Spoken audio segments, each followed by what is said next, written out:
Hi there. Welcome to That's English. Today's documentary is about people who are addicted to adrenaline. They like to get a buzz, a strong feeling of excitement from the activities they do. Like parkour or free running. You'll hear the word life-affirming, which is when something makes you feel positive about life. You will also hear the expression agony aunt, someone who advises people about their personal problems in a newspaper or magazine. As you watch, answer this question. Why do people do extreme sports? Your throat tightens and your heart races. Your hands go sweaty. There's something exciting about putting ourselves at risk, and adrenaline junkies are addicted to it. Extreme sports are about skill and courage. It's the combination of both danger and risk that makes them exhilarating. But what kind of person would hang 200 feet in the air without a rope and one-handed? Free runners and parkour free climbers are a new type of daredevil. But what exactly is parkour? Parkour has a different meaning to everybody that does it, I think. And to me, it's completely about kind of pushing myself and becoming the strongest person I can be, like not only physically, but mentally as well. The definition of parkour is the ability to go from one place to another in the most efficient way. So you've got obstacles on the way, or problems on the way, and you learn the most efficient way to get through those obstacles or past those problems.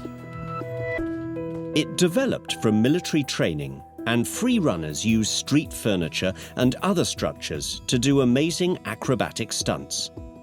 It's dangerous, but there is a lot of skill involved. Parkour has so many different techniques, and it's so important to drill those techniques until they become completely, second nature. And if you don't do that, then the risk goes up a lot. So why do people risk their lives? Has this got anything to do with adrenaline? Lucy Beresford is a psychotherapist and agony aunt. She tells us more about how adrenaline works. Adrenaline kicks in when people are either afraid or highly excitable, and it enables the body to have a spurt of energy so that they can either fight the danger or run away from it. When you have a surge of adrenaline, it really does feel like you've got so much energy, and for a lot of people that can give them a real high. It doesn't necessarily last a very long time, and the more you do, the more you might have to do. There are many different kinds of addiction. Some people are addicted to alcohol. Others are addicted to shopping or to work. But what kind of person is addicted to adrenaline?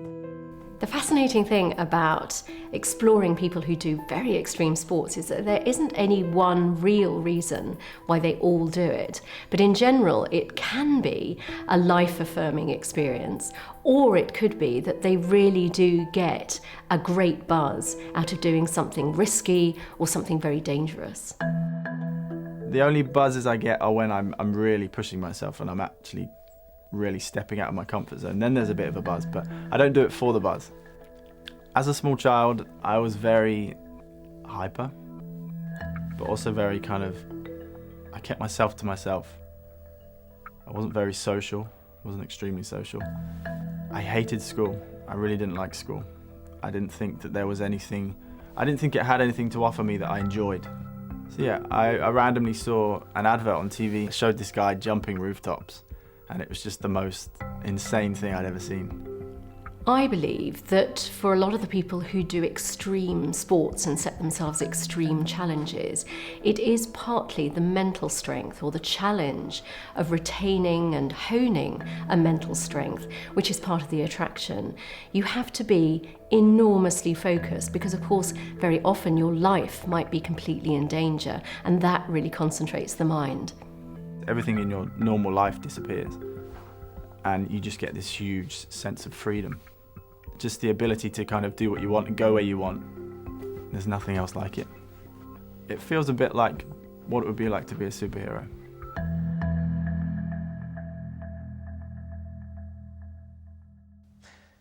It's amazing what people do to get an adrenaline rush. I can't imagine hanging 200 feet in the air without a rope, and one-handed. And I can't imagine doing acrobatic stunts and jumping off high buildings. So what about the question? Why do people do extreme sports? The fascinating thing about exploring people who do very extreme sports is that there isn't any one real reason why they all do it. But in general, it can be a life-affirming experience, or it could be that they really do get a great buzz out of doing something risky or something very dangerous. So, people do extreme sports for different reasons. It can be a life-affirming experience, or you can get a buzz from doing something risky or dangerous. We asked our international friends, what kind of high-risk activities are popular in your country? You'll hear people mention activities like bungee jumping, zorbing, and kite buggying. People enjoy shark cage diving. They also like to bungee jump off 270-metre high bridges. And they also like to parachute out of aeroplanes. There's one called kite buggying, which is I'd never heard of until recently, but you're sort of in a buggy, but you're attached to this very powerful kite and the wind pulls you along the beach. And then there's one called zorbing, which is quite new, where you get inside the plastic ball and you roll down the hill by yourself or sometimes with, I think, 2 of your friends as well. And you can put water in there as well to make it more interesting.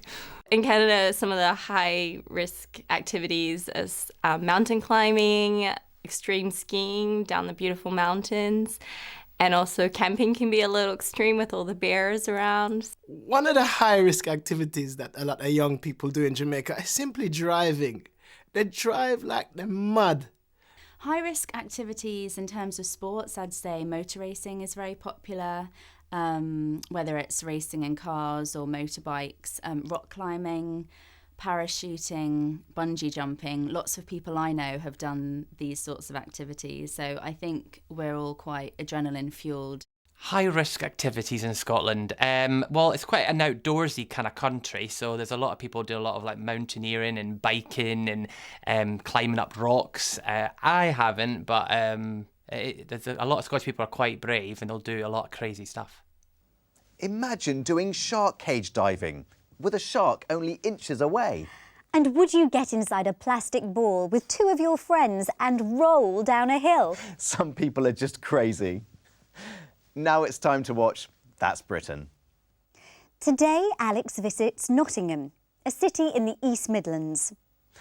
Nottingham is famous for its links to Robin Hood, the world's most famous outlaw. An outlaw is someone who lives outside the law. You'll see a very old oak tree where Robin Hood is supposed to have lived. As you watch, answer this question. Why is Robin Hood so popular?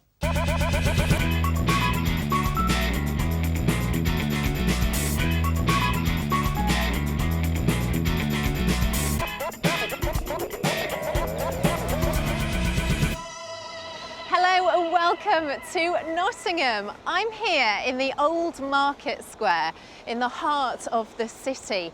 This is the largest pedestrian city square in the UK, and it's often used for local events like fairs, concerts and exhibitions. Nottingham is quite a small city, but it has some very fine buildings.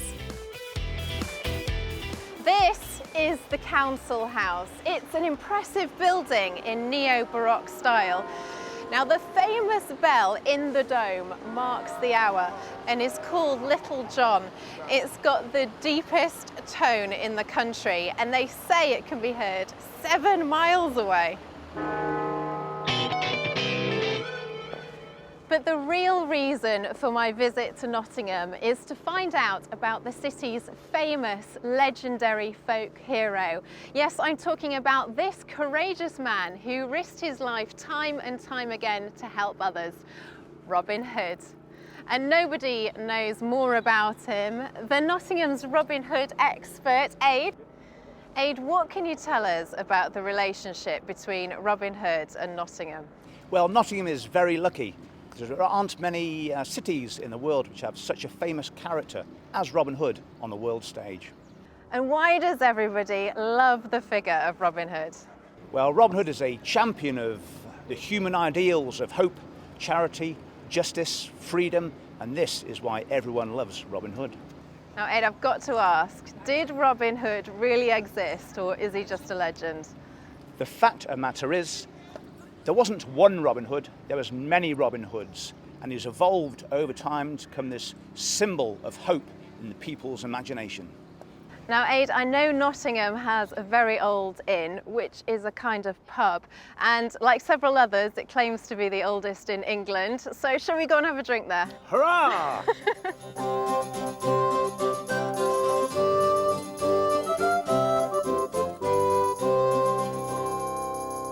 Well, I'm about 30 minutes outside of the city centre in the secret hideout of our hero and his band of outlaws, Sherwood Forest. And I'm here with Laura, who's a member of the Forest Bowmen. Laura, thank you for being here with us. Thank you. Now, can you tell us, why are we standing here? And I believe this magnificent tree behind us has a history, doesn't it? Yes, this is the major oak. It's about 800 to 1,000 years old, and in medieval times it's said to have been the place that Robin Hood met and camped and made plans here. It weighs about 23 tonnes and is about 10 metres around the middle. So that's quite big. Quite impressive. So did Robin Hood really live here most of his adult life? Because Nottingham's quite far away. Well, Robin Hood's a legend, so we're not quite sure where he lived. We're about 17 miles north of Nottingham. I'd like to think that Robin Hood could have made that journey on horseback quite easily, but Sherwood in those days would have been very different then, and the main road from London to York would have run through Sherwood at that time. Now, you've got your bow with you now, but you're going to show me some archery now, is that right? That's right, yeah. Brilliant, let's go and have a look.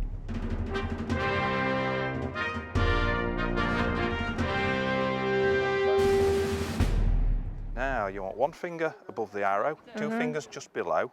Now put your right arm out straight, keep your left arm shoulder height and pull all the way back to the corner of your mouth and shoot. I was aiming for the other board. Okay, arrow on the bow, fingers on the string, your right arm out straight, good hard pull.